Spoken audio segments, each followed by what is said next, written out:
Just like before any sort of physical activity, stretching the body is incredibly relevant for metal vocalists.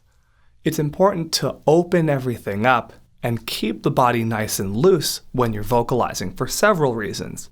You want to make sure that you're not working against yourself just to make sound in general.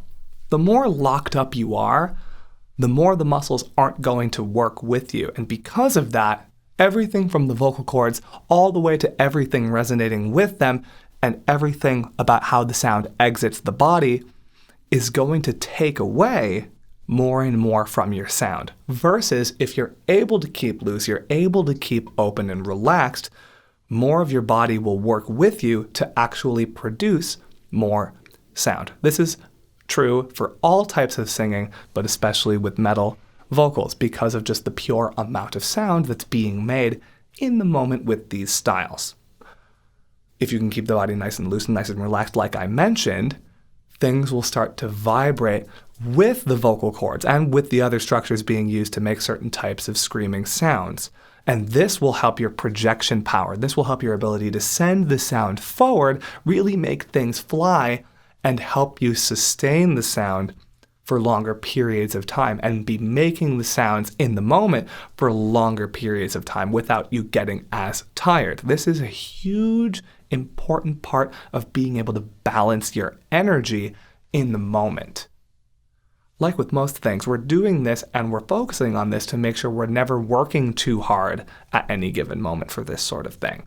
So, on that note, everybody carries tension in different parts of the body.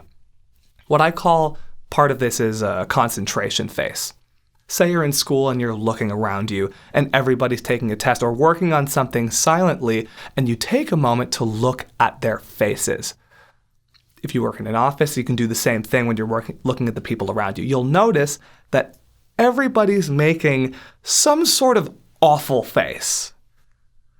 Terrible. And no one's aware of what this face looks like because they only make it when they're super focused on something, when they're really concentrating on something, hence concentration face. I'm sure I have my own as well. I'm not sure what mine is either.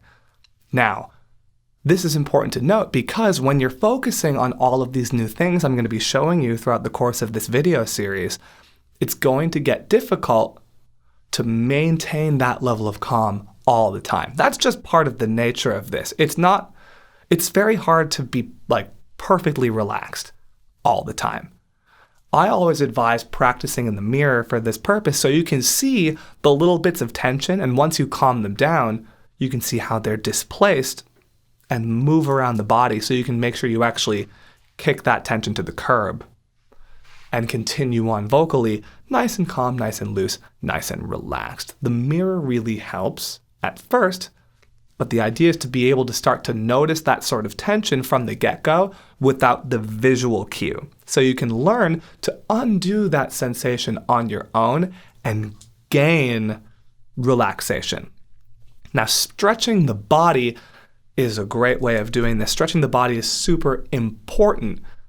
There are various stretches you can do and various stretches I will be instructing you to do here on our website that go from the feet all the way to the top of the head, working on lower body stretches, upper body stretches, and then even more specifically working into the shoulders, the upper back, the neck, all the muscles surrounding the throat itself, and actually getting into the throat itself to stretch everything that houses the vocal cords themselves.